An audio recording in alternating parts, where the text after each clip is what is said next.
It was 2:43 in the morning when I woke to the quiet, the kind of silence that doesn't feel empty. It feels wrong. My hand reached across the sheets, and the cold side told me Stacy wasn't there. Still, the sheets were faintly warm, like she had just slipped away, probably to the bathroom, I told myself. Or maybe she couldn't sleep and went downstairs to make tea. But as the minutes dragged on, the stillness pressed down harder. Then I smelled it. Sugar and lemon zest floating through the air. Stacy only baked lemon bars when guilt got to her. It was her ritual after every fight, her way of sweetening whatever mess she'd made. Only this time, we hadn't fought, which told me the guilt wasn't about me. When I reached the kitchen, I saw the pan on the counter, cooling under foil. The tablet on the island glowed faintly. Unlocked. Stacy never left it unlocked. I didn't mean to snoop, but the open chat window drew my eyes like gravity. Her messages were syncing in real time from her phone. The name at the top of the chat froze me. Gabriel Ortiz, her co-worker. The man she'd mentioned 100 times over the years, always in small talk. Gabriel helped me finish that report. Gabriel stayed late so I could catch up. It had always sounded innocent, but now his words sat in front of me like proof I'd been willfully blind.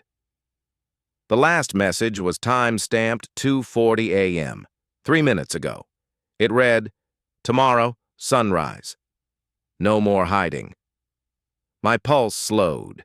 I lifted the foil covering the lemon bars, and underneath, in a small plastic bag, were her wedding ring and a spare house fob. No note, no explanation, just a quiet declaration and a plan that didn't include me. Another message appeared on the tablet while I stood there. "He won't see it coming." I closed the tablet, my hands steady, and carried the bag upstairs. Stacy was already back in bed, breathing slow and even. Maybe asleep. Maybe pretending. I slipped the bag into my nightstand, laid down beside her, and stared into the dark. 30 years of marriage, and I knew it would only take 30 seconds to walk away. At 6:06 a.m., the alarm buzzed quietly. I silenced it before Stacy stirred. The morning light was thin, spilling across her face as she slept, curled on the far side of the bed like I was a stranger. I sat there on the edge of the mattress and gave myself exactly 30 seconds. One for every year we'd been married. 30 seconds to decide if I wanted to keep living in the shadow of someone else's lies, or start over, no matter how empty the road ahead looked. By the time the clock turned to 6:07, I already knew. I pulled the plastic bag from the drawer and placed it gently on her dresser, the wedding ring and the house fob glinting faintly in the soft light. No words, no note. Just as she'd left them for me. I wasn't going to mirror her chaos with anger. I was going to end it with clarity.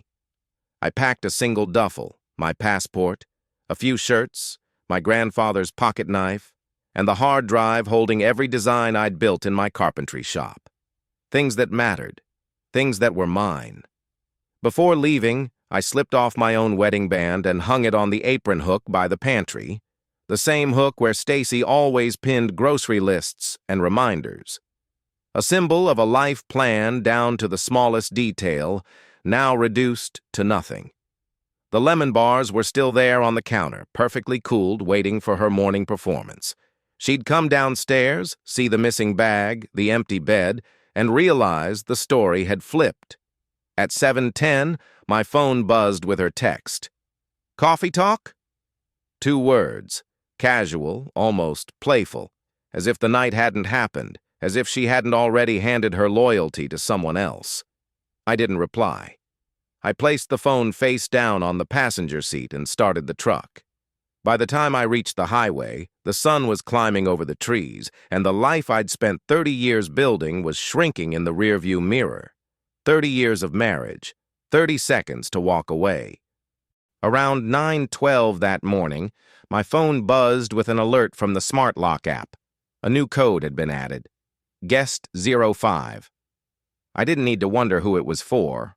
By 9:40, I was parked a few houses down from my own driveway, hidden behind a row of oaks.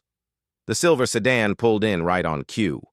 Gabriel stepped out, carrying 2 cardboard boxes. Stacy came out to meet him, her hair still damp, her face bright in a way I hadn't seen in years. She smiled. He smiled. She held the door open for him like she'd done it 100 times. When he leaned in to kiss her, it wasn't stolen or rushed. It was practiced.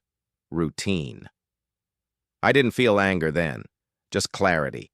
A final confirmation that the life I thought we shared had already ended long before that morning. At 10:15, I turned the truck around and drove away from the only home I'd ever known. I checked into a cheap motel off the highway, paid cash for 3 nights, and switched my phone off. For the first time in 30 years, the silence I felt wasn't loneliness. It was freedom. The next morning, I visited the bank, redirected my business income, and froze the joint account. Then I emptied our storage unit, taking only the things that mattered: my tools, my father's fishing rods, the old record player. The rest, furniture, dishes, decorations, I left for her and her new life. That night, I sat on the motel bed surrounded by the pieces of my old world and realized I didn't need revenge.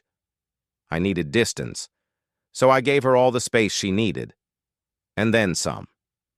A week later, we met at the Franklin Street Diner.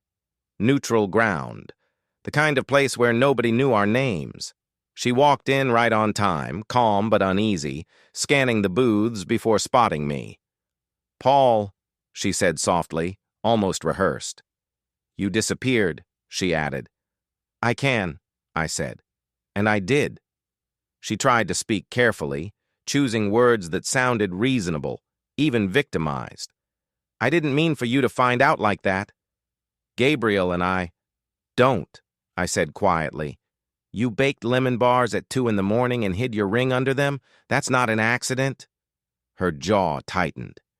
The mask slipped. "I felt invisible," she said finally. "You stopped seeing me." "I saw you just fine," I replied. "I just didn't recognize who you'd become." I didn't show her the lock logs or the photos. I didn't need proof anymore. The truth was already sitting in the empty space between us. She leaned forward, desperate now. "We can fix this, Paul." "Counseling, time apart." I shook my head. "There's nothing to fix. You made your choice. I'm making mine." When she asked, "So that's it? 30 years and you just walk away?" I told her the truth. Yes. The mediator finalized the divorce weeks later. The accounts split, the house sold. No shouting, no tears, just clean signatures and a quiet goodbye. Months passed. I moved into a small studio above a bookstore. 1 key, 1 rent, 1 name on the mailbox. At night, I worked in my carpentry shop again, shaping new tables out of cedar. One evening, I inlaid a thin strip of wood beneath the surface of a table, invisible to anyone but me. It read, "I walked out," and I kept walking. That same week, I got one last text from Stacy. "Papers signed. I didn't think you'd actually go through with it." I read it once, then deleted it. Gabriel moved away soon after, leaving her behind. She ended up alone. No affair, no husband, no home. Just silence and consequences. And me? I wasn't angry anymore. I was clear. After 30 years of marriage, it only took 30 seconds to finally start my life.